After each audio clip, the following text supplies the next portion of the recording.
So, my fountain pen boxes came today. Well, two of them. I ordered all three, but the others won't be delivered until next week. So I figured we would go through these two today. This is the Trufe Incredible box. This is the Ink Meister box, I think. It is the $25 box. You get an inexpensive fountain pen, a bottle of ink, or ink samples for $25 or $30. The bottle of ink costs $30. The ink samples cost $25. So let's open it and find out what we got. I did take the coupon code out of this. You get 5% off on your in-store purchases with this one. I did open it long enough to take that code out, but I do not actually know what's inside. So we're just going to open this and see. So we have a card. It has the ink and the pen on it and a sticker. The ink is a Dexy Executive, and the ink is Monteverde Blueberry Muffin. So I think that's a scented ink. We're going to find out. So here's the ink bottle. And then let's find, here's the pen. Oh, I kind of like this pen. It's kind of nice. We'll ink it up into a writing sample in a second. And it does come with a converter, so that's good to know. All right. Kind of enjoy that pen, actually. We're going to close this up and move on to this. This is the $150 box, or $155 if you get a full bottle of ink. This is called the Collector's box, and you can choose like fountain pens, paper, pen cases, all kinds of stuff. And it does give you the option for preferences. So for example, if you want a particular brand of pen or you want a certain color, they try to accommodate that. So let's open this one and see what we got. All right, we got, you also get a sticker. And this is the Montegrappa Mini Blue with the Jinhao brown ink. They must know me. I like brown inks. So there's that one. And then this. If I can get it. Uh-oh. I'm having some technical difficulties here. Okay. It's nice, nondescript packaging. Oh.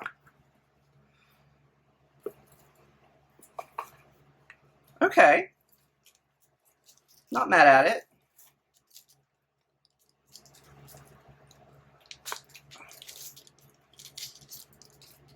It's smaller than I usually go for, but whatever. It is what it is. It says Mini Blue. I don't know if that's like... Oh, Mini Mule. Sorry. Dyslexic moment there.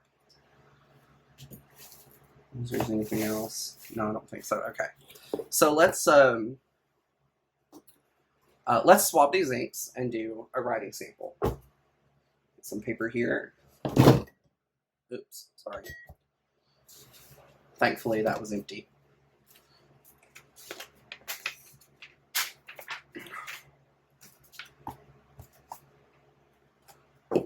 And let me find a cotton swabby. Oh, there's one right here. One right here. Okay. We'll start with the Monteverde Blueberry Muffin. Okay. So that is a giant bottle of ink. It's ginormousness. So let's let me see if I can get this open.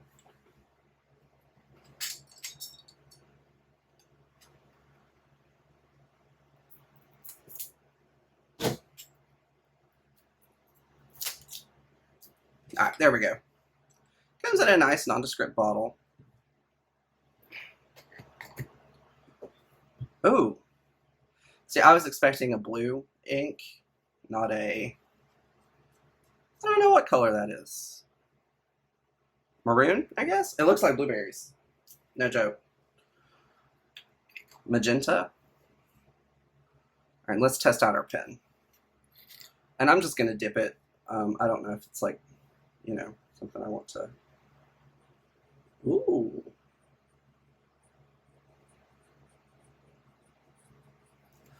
Well, I didn't dip it enough. Try that again.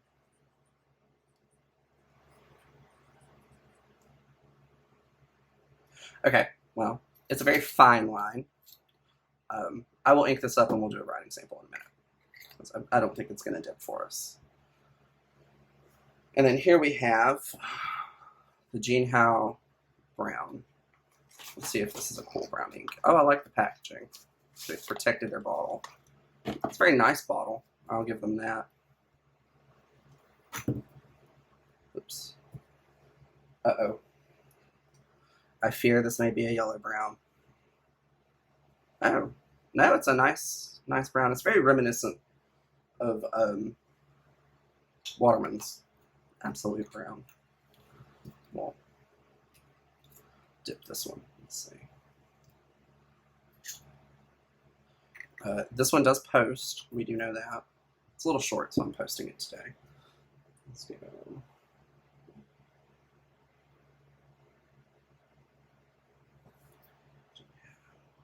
Brown. It's a nice smooth rider. It's pretty good. I like that one. This one. Okay, so Future Zach here. My camera died, and I did some tweaking and stuff with the pens, and we're gonna go from here. Okay, good. So, I've inked up these pens, and I've had the opportunity to do a quick writing test, and I'm gonna go over my first impressions. We're gonna start with the Dexy Executive. Some things I like. I like the look of this pen. I like the look of this pen. It feels very good in the hand. However, and this is, I guess, I don't know. I did a little bit of research. I guess this is just the nature of the pen. It is a fine point, which doesn't really, you know, affect my opinion of the pen as much as the fact that it's a little stiff. And a little stiff is generous. It's very stiff. Not that that's a bad thing. Some things I like about this pen. I like the way it looks. I like the way it feels in my hand. It does write smooth. Like, for a fine point, I'm kind of surprised. But it is... Yeah. It's okay. I did have to tweak it a little bit. And what I say by tweak it is I let the ink sit in it for a few minutes and then kind of flex the nib a little bit, and I'll demonstrate how I do that.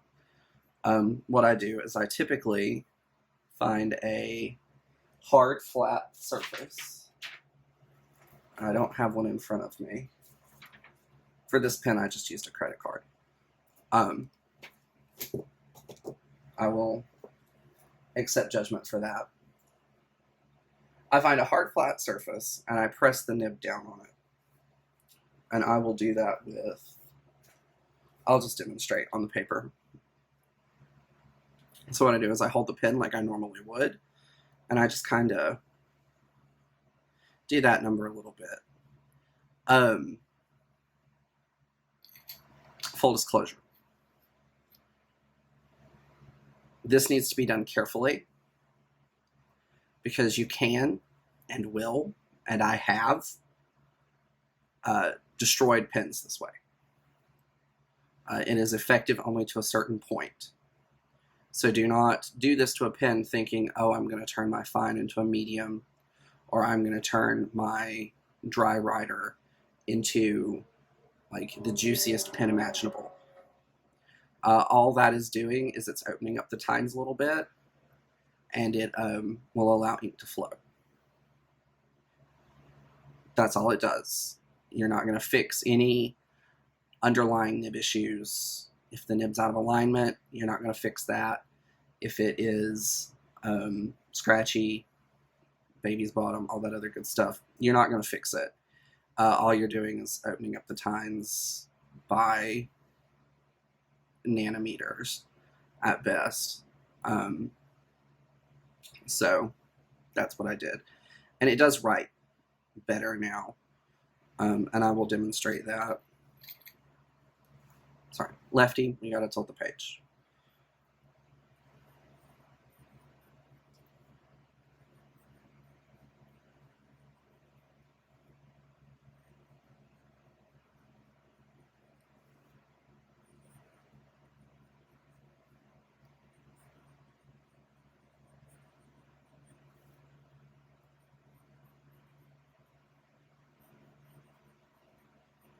I'm sorry for the camera shake. My nerves are a little shot. My nerves are a little shot today.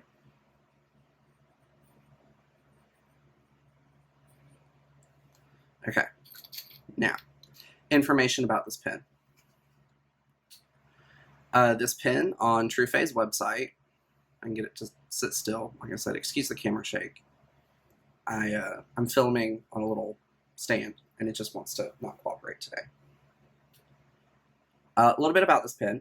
Trueface's website labels this pen for $14.95, I believe.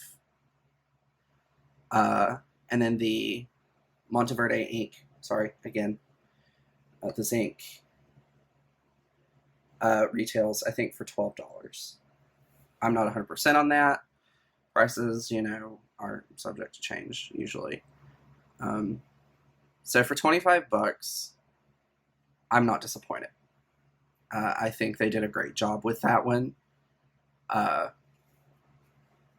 really pleased, even though I had to tweak the pen. I'm really pleased with the package. I will say this, to their credit, they do have excellent customer service.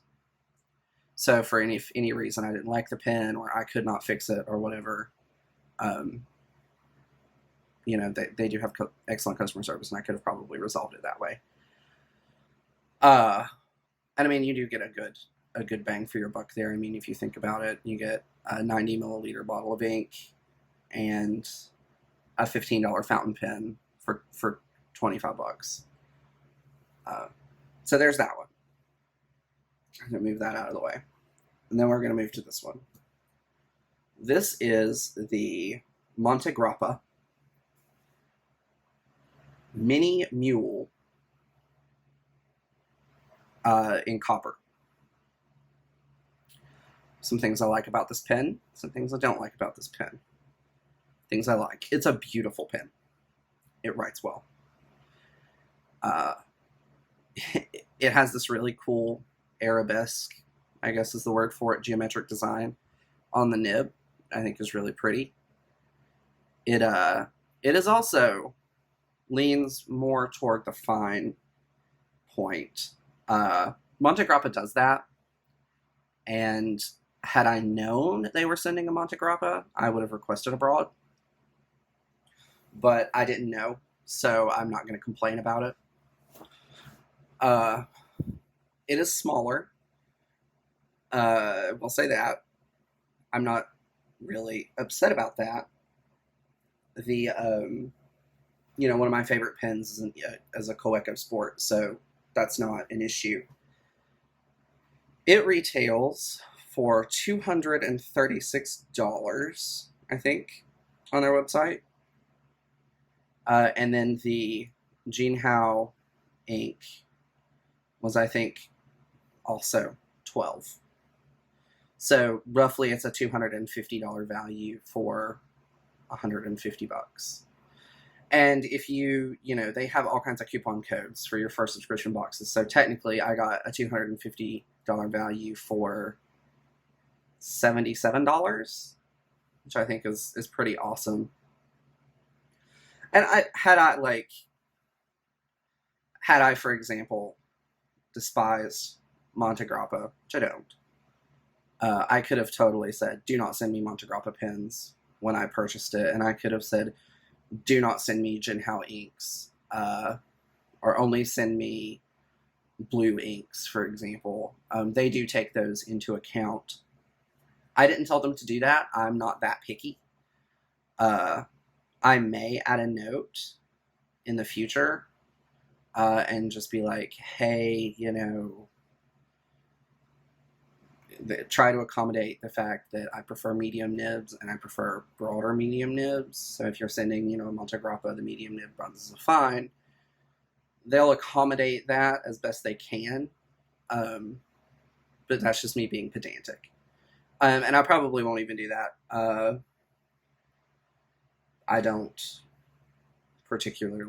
It doesn't particularly matter to me. As long as the pen writes well. And it does. And it's very pretty. I don't know what kind of nib it has. I didn't see any indication on whether or not it was a gold nib. It may be. We'll take a look. I don't know. It is all metal, and it did come with a converter. It doesn't say. You can see this nib if I can get it to focus. Focus. It has that little arabesque pattern. It's very pretty.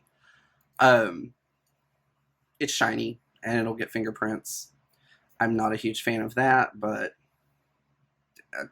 once again, pedantics. And we'll do a writing sample with this one. Quick wrong process. Let's do the five boxing wizards.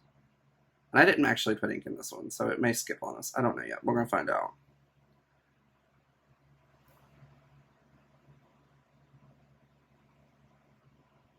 And it's gonna skip on us. Wizards jump. Oops. Yep. It's gonna skip on us. That's fine. We'll just dip it again. I'm using the Jinhao Brown that came with it. And you can see when it does have ink in the feed, it does really well. Completely forgot how to spell quickly there. There we go. That's as best as it's getting today. It is smooth. I will give it that.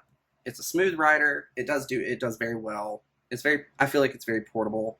I will say, as far as the clip is concerned, it's got like this little wheel on it. I kind of like that because it'll help you put it in your pocket. And then it has this on the end. I'm not sure what that says, actually. 1912. I guess that's the founding date. Other than that, I think that's all I have for today. Thank you so much for watching, and we will see you next week when the other box gets here.